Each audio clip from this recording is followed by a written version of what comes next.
Good morning dear students. Gayatri Vidya Mandir senior secondary school Sanchore के YouTube channel पे आपका एक बार फिर से स्वागत है। जैसा कि आपको पता है, हमारा जो लेसन है वो हम पढ़ रहे हैं लॉस्ट स्प्रिंग। इससे पहले भी 3 लेसन हमने पढ़े हुए हैं, जिसकी ऑथर हैं अनीस जंग।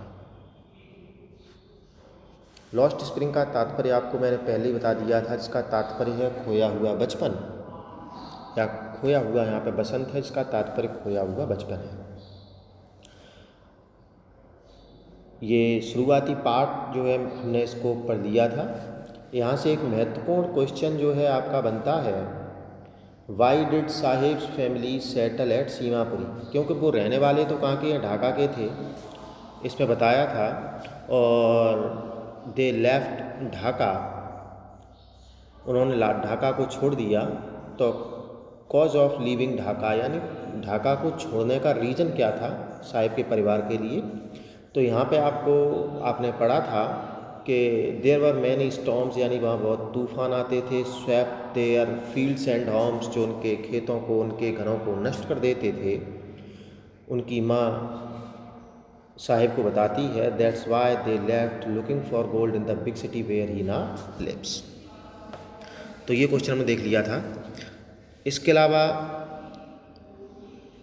जो लेखिका है अनीस जंग, वो एक एडवाइस देती है कि why don't you go to school, कि आप विद्यालय क्यों नहीं जाते हैं।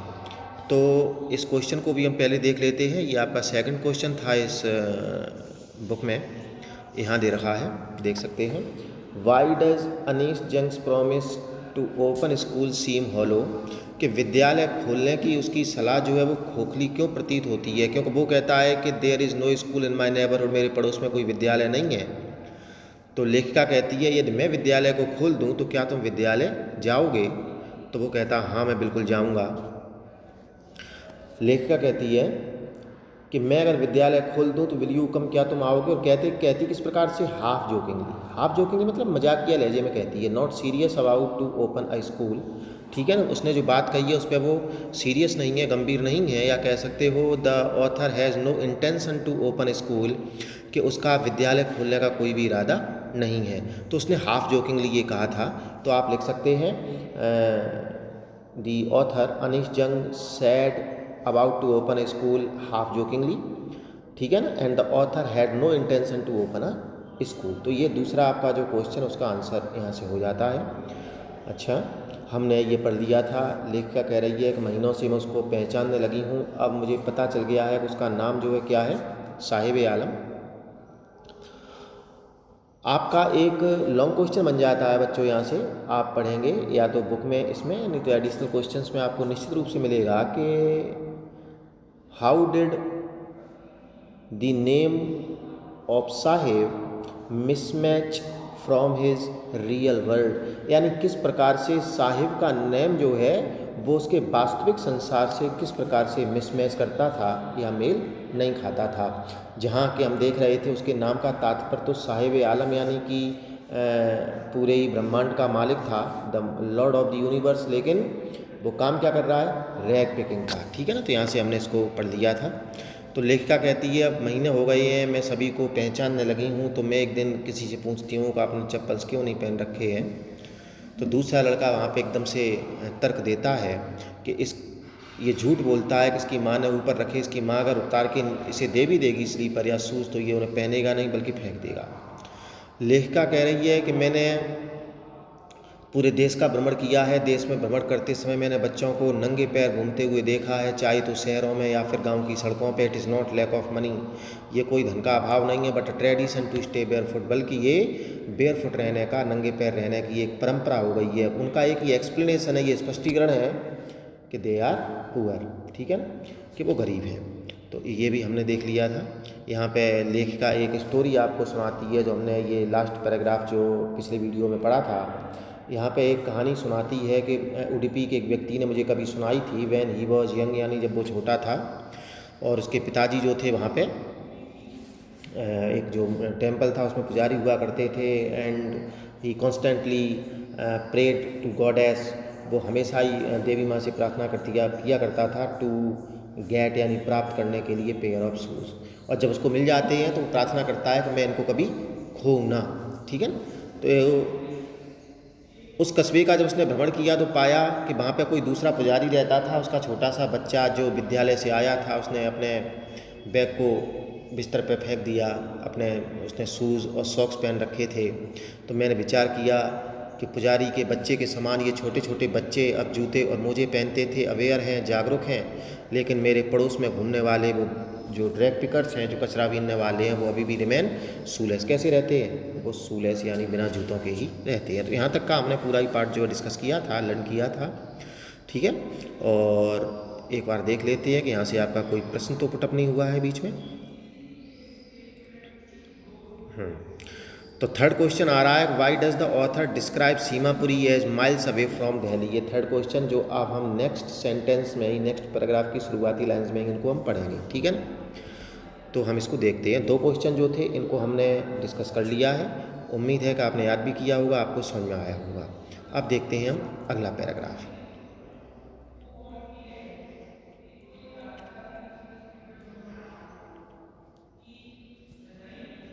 देखें स्टूडेंट्स, आपने ऊपर का पोर्शन समझ लिया था। तो जो ऑथर हैं अनीश जंग, वो कह रही हैं कि मेरा उन बच्चों से अब काफ़ी परिचय हो गया है, जान पहचान हो गई है, महीनों से मैं उनको जानने लगी हूँ, अब मैं सभी को पहचानने लगी हूँ। तो माय एक्वेंटेंस, एक्वेंटेंस मीन्स होता है, आपको बताया भी था, एक्वेंटेंस मीन्स होता है इंट्रोडक्शन। इंट्रोडक्शन यानी परिचय। ठीक है, इंट्रोडक्शन मीन्स क्या हो जाएगा? परिचय। एक्वेंटेंस मीन्स भी क्या हो जाएगा? परिचय। तो लेखिका कह रही है my acquaintance with the barefoot rag pickers, मेरा परिचय विद द बेयरफुट यानी नंगे पैर घूमने वाले, रैग यानी कचरे को, पिकर्स यानी बीनने वाले या कचरे को इकट्ठा करने वालों से, नंगे पैर घूमते हुए कचरा इकट्ठा करने वालों से मेरा जो परिचय है वो लीड्स यानी मुझे, लीड मीन्स मैंने बताया था आपको ले जाना या पहुंचा देना, लीड्स यानी मुझे पहुंचा देता है टू सीमापुरी। कहाँ पहुंचाता है? सीमापुरी। ठीक है ना। और जैसा कि मैंने बताया कि उसमें क्वेश्चन में भी आया था कि why did size family settle at Seemapuri, में क्यों सेटल हो गई? क्योंकि वहाँ पे वो सीमापुरी एक स्थान जहाँ पे बहुत ज़्यादा कचरा बीनने वाले, इकट्ठा करने वाले लोग रहते हैं। ठीक है ना। जो है कहाँ पे, उसके बारे में हम देखते हैं। सीमापुरी अ प्लेस, जो कि एक स्थान है, a place on the periphery of Delhi. Periphery यानी मैंने आपको बताया था, पेरिफेरी का तात्पर्य आप कह सकते हैं बाउंड्री, आप कह सकते हैं परिधि। क्या कह सकते हैं? परिधि।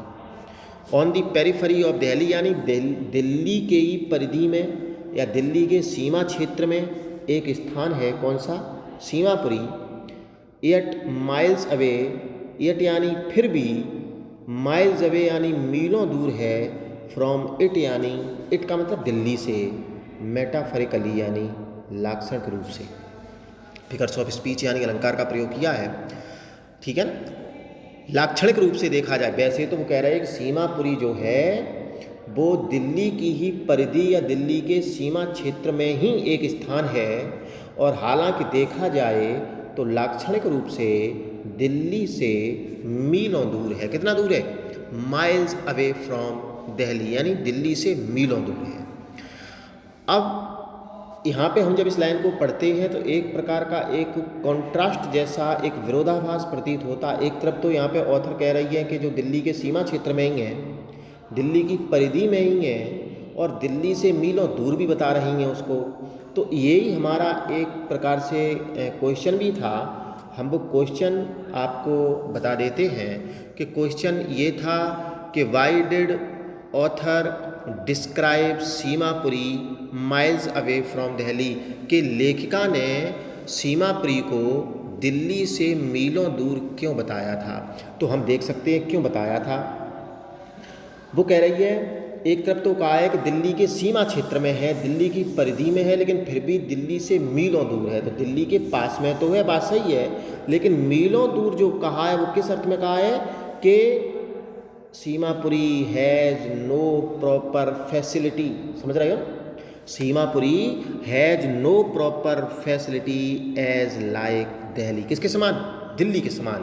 ठीक है ना, दिल्ली एक बड़ा शहर है और दिल्ली हैज़ ऑल फैसिलिटीज़, यानी दिल्ली में सभी प्रकार की सुविधाएं हैं, लेकिन सीमापुरी में कोई भी जो बेसिक फैसिलिटीज़ होती हैं, जो सामान्य सुविधाएं होती हैं, वो भी दिल्ली में नहीं है। तो इस प्रकार से अगर देखा जाए तो दिल्ली से मीलों दूर है, मीलों पीछे है। समझ में आ गया ना क्यों बताया है कि एक तरफ दिल्ली जहाँ पे समस्त प्रकार की सुख सुविधाएं उपलब्ध हैं, लेकिन अगर हम सीमापुरी की बात करें तो है तो दिल्ली की परिधि में ही, दिल्ली के सीमा क्षेत्र में है, लेकिन फिर भी दिल्ली से मीलों पीछे है। किस मामले में? हम फैसिलिटीज़ के मामले में अगर देखें तो Seemapuri has no basic facilities as like Delhi, यानी दिल्ली के समान वहाँ पर कोई भी मूलभूत सुविधाएँ नहीं हैं। इसलिए ऑथर ने इसको miles away from Delhi describe किया है। अब देखते हैं हम आगे का पार्ट। और दोज यानी वो लोग, दोज यानी वो लोग who live here, who live here, यानी वो लोग जो लिव हियर यानी यहाँ रहते हैं, यहाँ से मतलब सीमापुरी में रहते हैं। आर स्क्वेटर्स, वो स्क्वेटर्स यानी आपको बताया था अवैध निवासी, गैर कानूनी रूप से रहने वाले लोग, गैर कानूनी बासिंदे।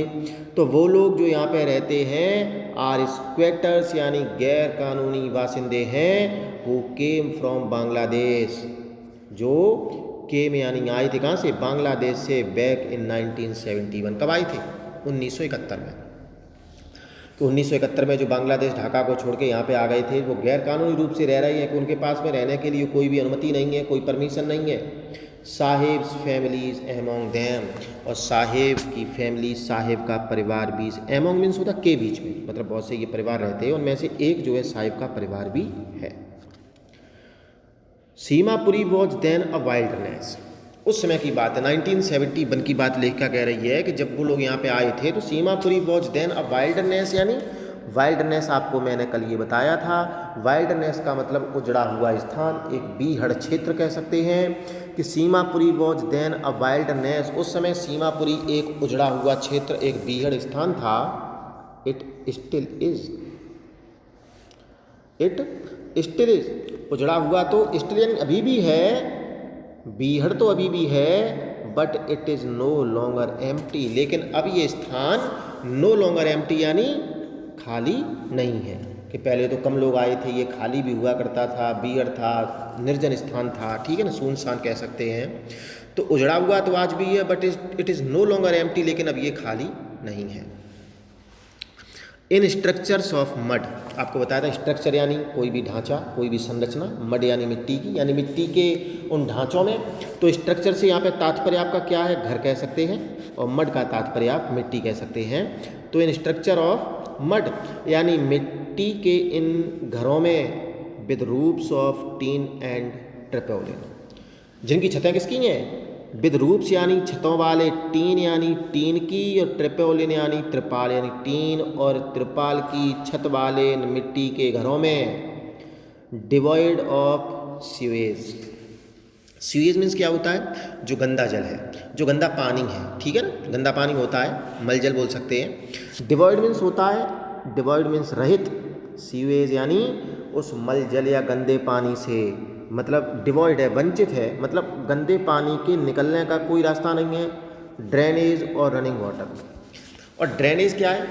डिवॉइड यानी अभाव है, ड्रेनेज होती है, मैंने आपको बताया था, एक नाली होती है जिस नाली से होकर के आपका जो गंदा पानी है वो बह करके बाहर निकलता है।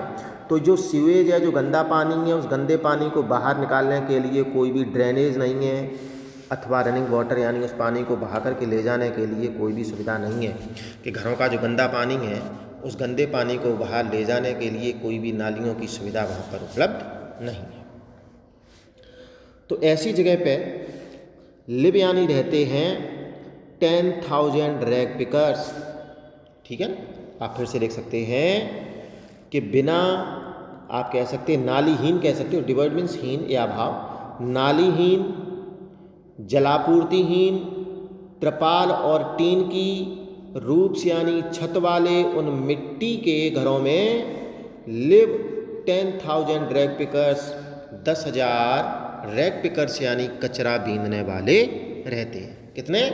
10,000 रैग पिकर्स लिव देयर, यानी लगभग 10,000 कचरा बीनने वाले लोग वहाँ पर निवास करते हैं। और सब कैसे हैं? वो स्क्वैटर्स हैं, वो गैर कानूनी वासिंदे हैं।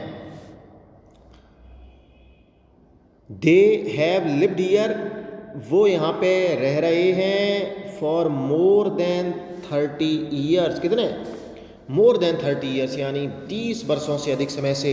जब भी ये लेसन लिखा गया तब की बात है कि 30 वर्षों से अधिक समय से वो यहाँ पे रह रहे हैं विदाउट एन आइडेंटिटी। आइडेंटिटी यानी क्या होता है? पहचान। विदाउट एन आइडेंटिटी, बिना किसी पहचान के, विदाउट परमिट्स, बिना अनुमति के। तो बिना अनुमति के, बिना पहचान के यहाँ पे वो लगभग 30 वर्षों से अधिक समय से रह रहे हैं। बट विद राशन कार्ड्स, बल्कि उनके पास क्या है?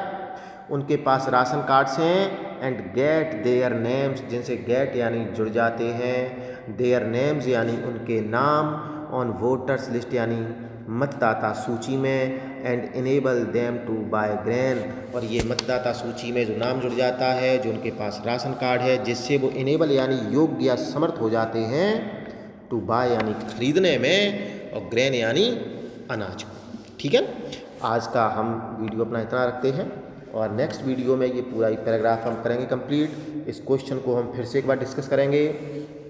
इस पैराग्राफ से और कौन सा क्वेश्चन आपका लॉन्ग क्वेश्चन बनता है हम उसके बारे में भी डिस्कस करेंगे। तब तक आप पढ़ते रहें। धन्यवाद।